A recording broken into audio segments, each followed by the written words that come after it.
Your headlights are off under this weather. I'm like, okay. There's multiple people headlights off, first of all. And then there's no rain. It doesn't matter.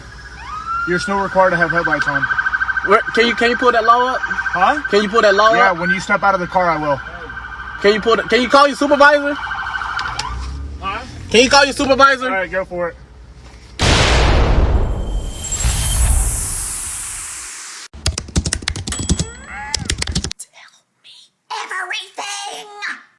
What's up, besties? I am back with another video. I hope that you are being safe. I hope that you are staying moisturized. And I hope that you are minding the business that God has intended for you. Florida never fails to excel at egregious levels of effery. And when you add police officers into the mix, the potential for violence is raised exponentially. So some of you may have seen the following video of a young black man being assaulted by a group of Jacksonville sheriff's deputies that has now gone viral on social media. And if you haven't, I'm warning you that it can be disturbing to watch. When he pulled me over, he walked up, opened my door because my window don't work, right? Okay. And then I said, so what I did wrong? Yeah. He said, well, for one, your headlights are off under this weather. I'm like, Okay. there's multiple people headlights off, Okay, first of that's all. still a And then there's no rain. It doesn't matter. You're still required to have headlights on. Can you pull that law up? Huh? Can you pull that law Yeah, up? when you step out of the car, I will. Can you call your supervisor? Huh? Can you call your supervisor? All right, go for it. Exit the vehicle now! Exit the vehicle! Show me your hands. Here.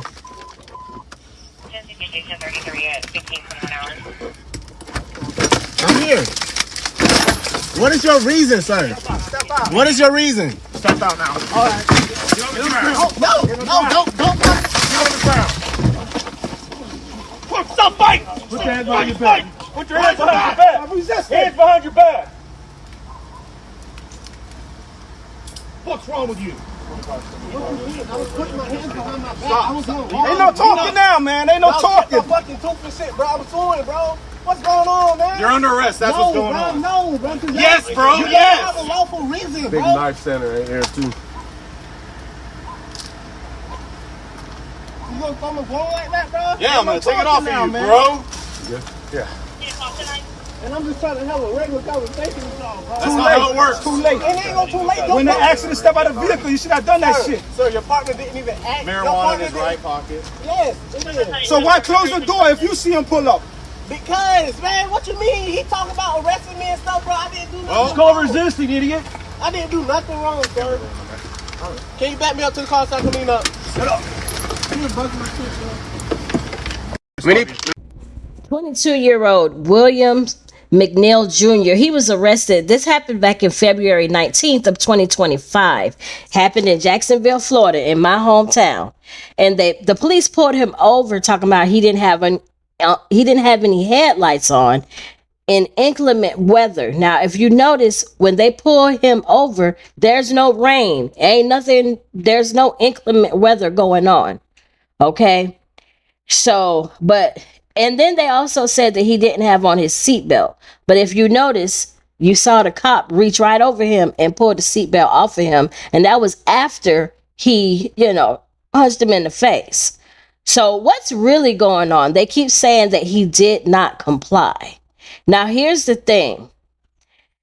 The police department, they do have the body cam footage. So if you look at the body cam footage, it kind of tells a different story, because the police officer, he pulls him over and he's telling him to get out of the car, and he says no.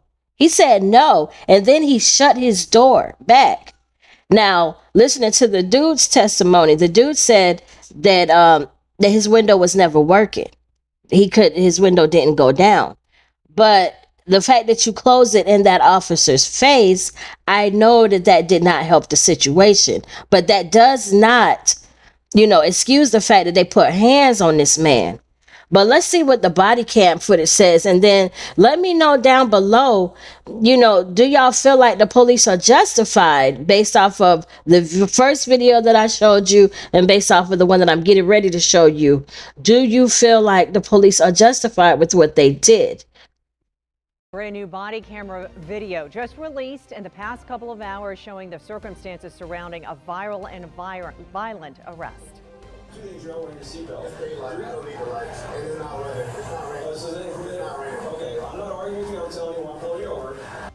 And Sheriff T.K. Waters releasing that video less than 48 hours after 22-year-old William McNeil Jr. posted his video showing officers beating in his window and punching him in the face. Can you call your supervisor? All right, go for it. Exit the vehicle now. Exit the vehicle. Show me your hand.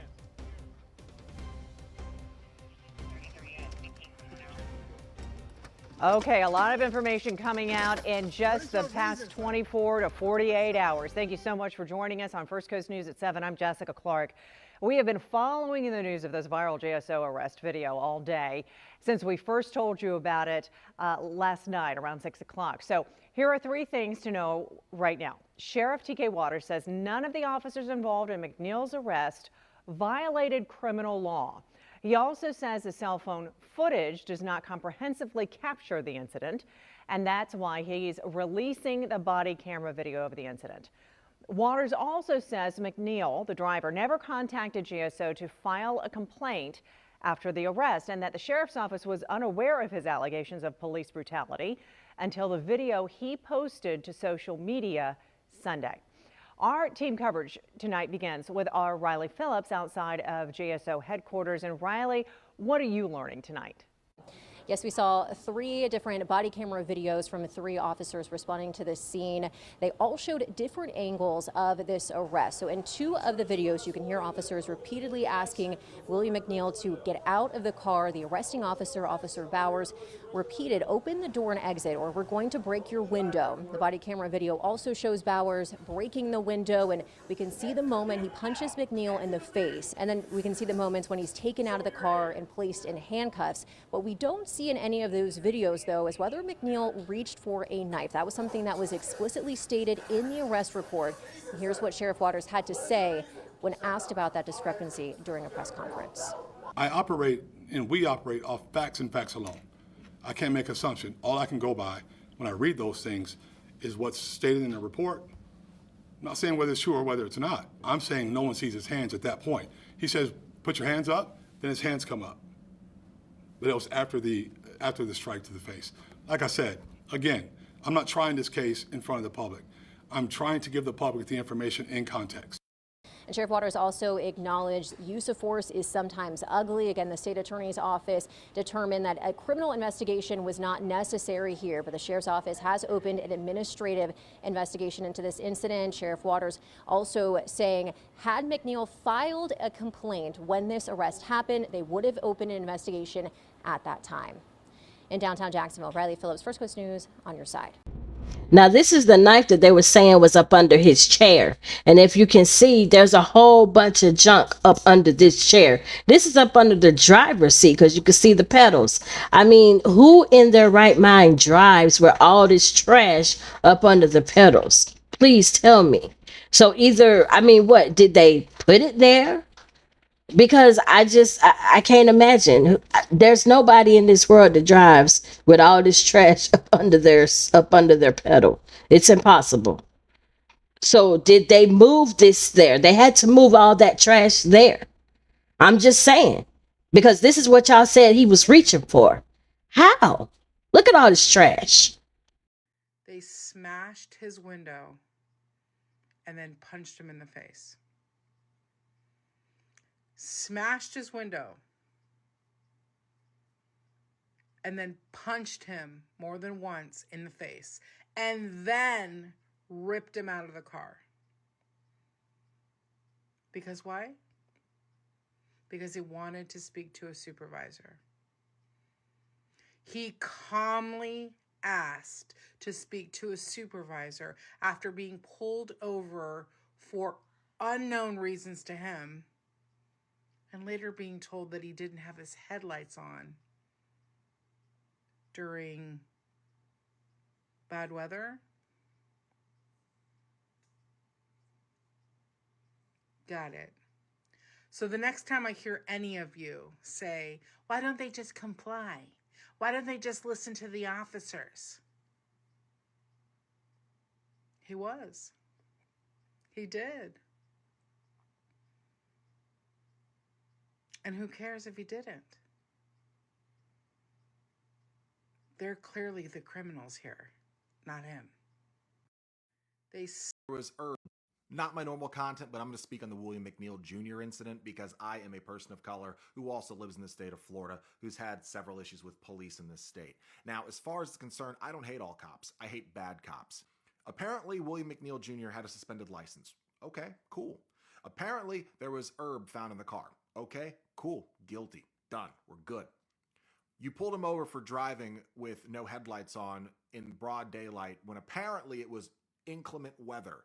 Okay, I've lived in Florida my whole life. I see people driving on I-95 at 90 miles an hour in torrential whiteout downpour with no headlights on, and the state troopers parked in the middle don't do shit. So I refuse to believe that this required 3 officers to handle this situation who didn't even know he was recording, by the way, with his phone on the dash. You think by now these fucking cops would figure out, I should probably make sure I'm not going to get in trouble for this, because even though he proceeded to lock the car so they couldn't get in, he told them my driver's side window does not roll down, so he's talking to another officer through the passenger side window.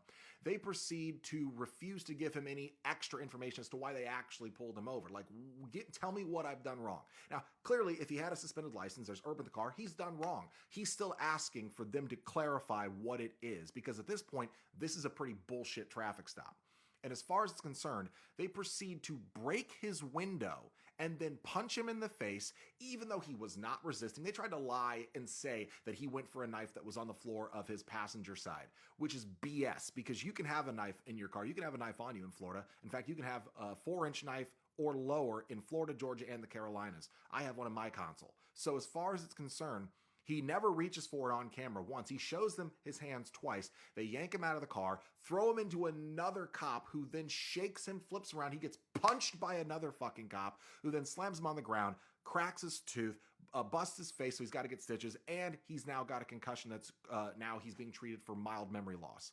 As far as it is concerned, what part of that was necessary?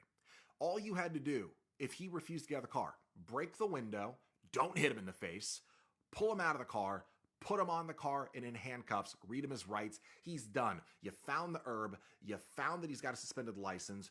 Done. If you think that it needed to go further than that, you're a piece of shit. You're a part of the problem and you're evil. If he's guilty, fine, because he was adjudicated guilty, basically, as far as concerned, for having a suspended license. They did try to say that he resisted arrest verbally, but it wasn't violent. So if he wasn't being physically resistant, why on earth are you throwing his ass on the ground? Why are you punching him in the face twice? You're fucked up. And anybody who thinks that that was needed that, you're also fucked up, because it's a full 2-minute video. He never once deserved that. And if you think that he did, then you deserve it. William McNeil Jr., that driver that got punched twice in the face in Florida, had a suspended license. Why is he driving anyway? He got pulled over for not having his taillights on, and when the cop pulled up to the window, he didn't roll it down. You know why he didn't want to follow instructions? He had weed in the car! And a knife! It's starting to make a lot of sense why you didn't want to identify yourself. You weren't scared because you were black. You were scared because your license was suspended and you was holding that shit. Actions have consequences, people. Maybe the cop shouldn't have punched him in the face, but it wouldn't have gotten to that point if old boy would have handed over his license. Actually, it wouldn't have gotten to that point if old boy wouldn't have gotten in the car and drove. His license was suspended. It's common sense, cause and effect. Right now in LA, the National Guard wouldn't be there if some dumbasses didn't decide to riot and blow shit up. According to Koshi, 30% of y'all think the National Guard's gonna leave Los Angeles before August 1st. But if they don't calm their asses down in LA, then the National Guard gonna remain right there. This situation is not a racial issue. Forget that the driver is black, forget that the cop is white, and think about the facts here. How do y'all feel about this situation in Florida? Make sure to let me know in the comments, but I feel like all of this could have been avoided. Okay, I'm not sure if I agree with him, this last person that said what he had to say, but I don't know. I'm gonna let y'all tell me what y'all think. I'm a little bit here, I'm a little bit there. It's 50-50 on my end. But anyways, if you made it this far in the video, I want to thank you so much for watching. Please make sure that you like this video, leave a comment down below, and subscribe to my channel. I'm on my road to 2K. Please help me get there. Thank y'all. Y'all be blessed.